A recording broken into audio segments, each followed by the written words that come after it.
जय श्री कृष्ण मित्रों, राधे राधे। पुरुषोत्तम मास महात्म्य कथा अध्याय 18। नारद जी बोले, हे तपोनिधे। उसके बाद साक्षात भगवान वाल्मीकि मुनि ने राजा दृढ़धनवा को क्या कहा सो आप कहिए। श्री नारायण बोले, वह राजर्षि दृढ़धनवा अपने पूर्व जन्म का वृत्तांत सुनकर आश्चर्य करता हुआ मुनि श्रेष्ठ वाल्मीकि मुनि से पूछता है।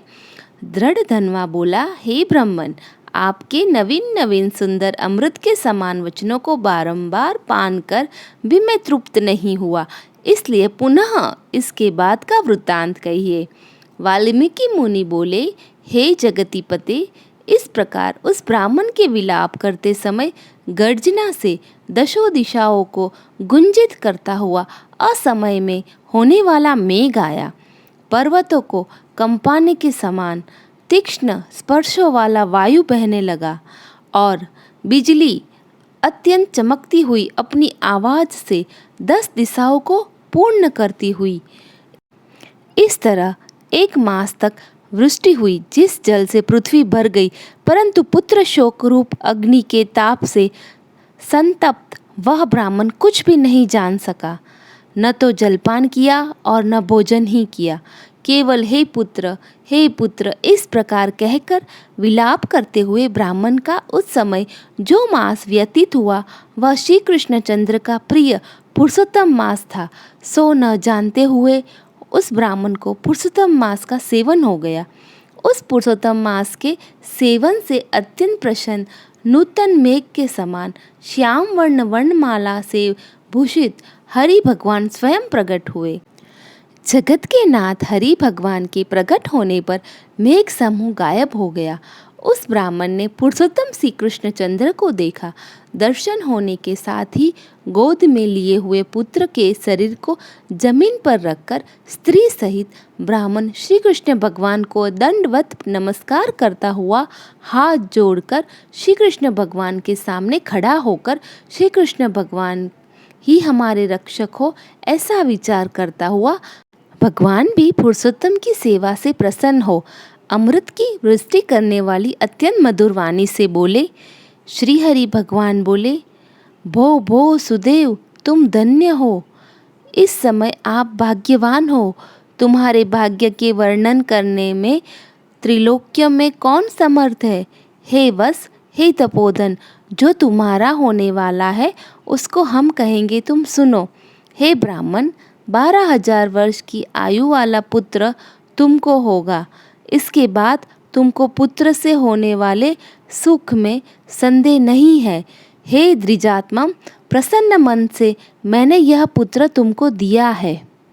हमारे प्रसाद से होने वाले तुम्हारे पुत्र सुख को देखकर हे द्विजोत्तम, देवता, गंधर्व और मनुष्य लोग पुत्र सुख की इच्छा करने वाले होंगे। इस विषय में तुमसे प्राचीन इतिहास में कहूँगा, जिस इतिहास को पहले मार्कंडेय मुनि ने राजा रघु से कहा था।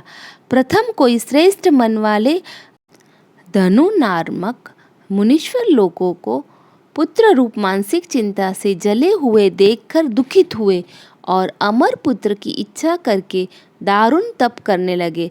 1000 वर्ष बीत जाने पर धनुर्मुनि से देवता लोग बोले, हे मुनीश्वर, तुम्हारे कठिन तप से हम सब प्रसन्न हैं, इसलिए अपने मन के अनुसार श्रेष्ठ वर को मांगो। श्री नारायण बोले, देवताओं के अमृत तुल्य इस वचन को सुनकर उन तपोधन धनुर नामक मुनि ने बुद्धिमान और अमर पुत्र को मांगा। उस ब्राह्मण से देवताओं ने कहा कि पृथ्वी में ऐसा पुत्र नहीं है। तब धनुर मुनि ने देवताओं से कहा कि अच्छा, ऐसा पुत्र दो जिसके आयु की मर्यादा बधी हो। देवताओं ने कहा कि कैसे मर्यादा चाहिए, कहो। इस पर उस मुनि ने भी कहा कि यह महान पर्वत जब तक रहे तब तक उसकी आयु होवे, ऐसा ही हो। इस प्रकार कहकर इंद्रादि देवता स्वर्ग को चले गए। धनुर्शर्मा ने थोड़े समय में वैसा ही पुत्र को प्राप्त किया। उन मुनि का पुत्र आकाश में चंद्र के समान बढ़ने लगा। 16वें वर्ष के होने पर मुनीश्वर ने पुत्र से कहा, हे वस, ये मुनि लोग कभी भी अपमान करने योग्य नहीं है। इस तरह शिक्षा देने पर भी उस पुत्र ने मुनियों का अनादर किया। आयु की मर्यादा के बल से उसने ब्राह्मणों का अपमान किया। किसी समय परम क्रोधी महिष नामक मुनि ने विधि से शुभ फल देने वाले शालिग्राम शिला का पूजन किया। उसी समय उस बालक ने वहां आकर शालग्राम की शिला को जल्दी से लेकर अपनी चंचलता के कारण हंसता हुआ पूर्ण जल वाले कूप में छोड़ दिया। क्रोध से युक्त दूसरे काल रुद्र के समान महिष मुनि ने उस धनुर्मुनि के पुत्र को शाप दिया कि यह अभी मर जाए, परंतु उसे मृत हुए न देखकर मन में मृत्यु के कारण का ध्यान किया। देवताओं ने इस धनुर्मुनि के पुत्र को निमित आयु वाला बनाया है। इस तरह चिंता करते हुए महिष मुनि ने लंबी सांसें ली, जिससे कई कोटि महिष पैदा हो गए और उन महिषों ने पर्वत को टुकड़ा टुकड़ा कर दिया। उसी समय मुनि का अत्यंत दुर्मत लड़का मर गया। धनुर्मुनि ने अत्यंत दुख से बारंबार विलाप किया। बाद अनेक प्रकार विलाप कर पुत्र के शरीर को लेकर पुत्र के दुख से अत्यंत पीड़ित हो चिंता की अग्नि में प्रवेश किया। इस प्रकार हठ से पुत्र प्राप्त करने वाली कहीं भी सुख को नहीं पाते हैं। हे तपोधन, गरुड़ जी ने यह जो पुत्र दिया है, इससे संसार में तुम प्रसन्नीय पुत्रवान होंगे। हे अनंत, मैंने प्रसन्न होकर पुरुषोत्तम मास के महात्मा से इस पुत्र को चिरस्थायी किया है। यह तुमको सुख देने वाला हो। पुत्र के साथ सर्वदा गृहस्थाश्रम के सुख को भोगने के बाद तुम ब्रह्मलोक को जाओगे।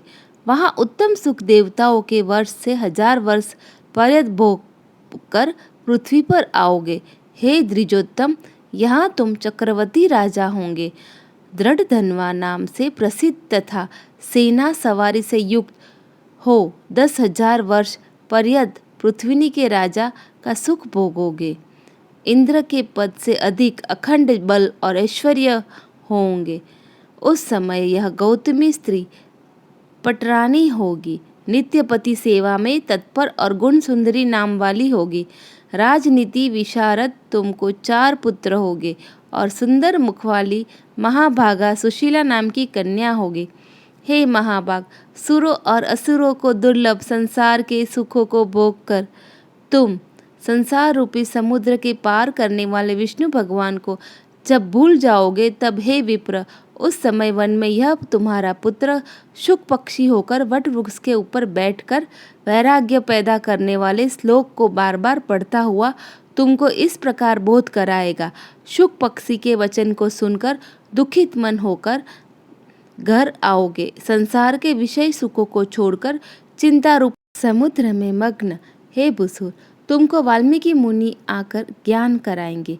उनके वचन से निसंदेह शरीर को छोड़कर हरि भगवान के पद को दोनों स्त्री पुरुष तुम जाओगे, जो कि पद आवागमन से रहित कहा गया है। इस प्रकार महाविष्णु के कहने पर वह ब्राह्मण बालक उठ खड़ा हुआ। वे दोनों स्त्री पुरुष ब्राह्मण पुत्रों को उठा हुआ देखकर अत्यंत आनंदित हो गए। सब देवता लोग भी संतुष्ट होकर पुष्पों की वर्षा करने लगे। सुखदेव ने भी श्री हरि को और माता पिता को प्रणाम किया। उस ब्राह्मण को पुत्र के साथ देखकर गरुड़ जी भी अत्यंत प्रसन्न हुए। उस समय चकित होकर ब्राह्मण ने श्री हरि भगवान को नमस्कार किया और हाथ जोड़कर हृदय में होने वाले संदेह को दूर करने के लिए हर्ष के कारण गदगद वचन से जगदीश्वर से बोला, हे हरि, मैंने 4000 वर्ष पर्यंत लगातार अत्यंत दुष्कर तप किया। उस समय मेरे को आपने वहां आकर जो कठोर वचन कहा कि हे बस हमने अच्छी तरह देखा है, इस समय तुमको निश्चय पुत्र नहीं है। हे हरे, उस वचन का उल्लंघन कर मेरे मृत पुत्र को जीवित करने का कारण क्या है, सो आप कहिए। इति श्री बृहन्नारद्य पुराणे पुरुषोत्तम मास महात्म्ये 18 अध्याय संपूर्ण।